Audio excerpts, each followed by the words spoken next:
Hello friends, welcome to Creative Medicine. In this lecture, we will learn about. Hello friends, if you were asked what is the maximum glucocorticoid activity, maximum glucocorticoid activity is with dexamethasone.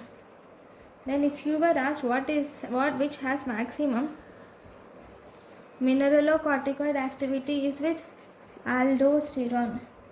Then if you were asked what is the glucocorticoid with maximum mineralocorticoid activity, glucocorticoid with maximum mineralocorticoid activity is hydrocortisone is the glucocorticoid with maximum mineralocorticoid activity.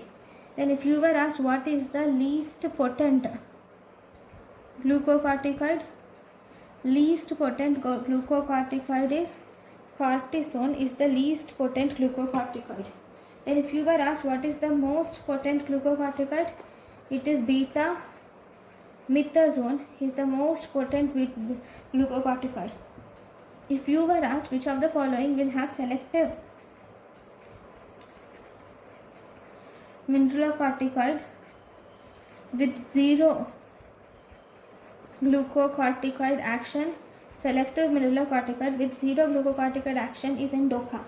Then if you were asked what is the which has selective glucocorticoid with zero mineralocorticoid action, there are many drugs for this, that is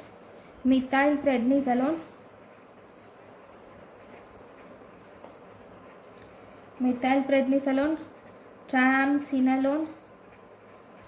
Then we have paramethazone. Then we have betamethasone. Then we have dexamethasone. These are the selective glucocorticoids with zero mineralocorticoid activity. Then if you were asked what is the steroid with maximum topical activity, steroid with maximum topical activity are triamcinolone acetate is the steroid with maximum topical activity. Thank you for watching. Thank you and thank you for watching.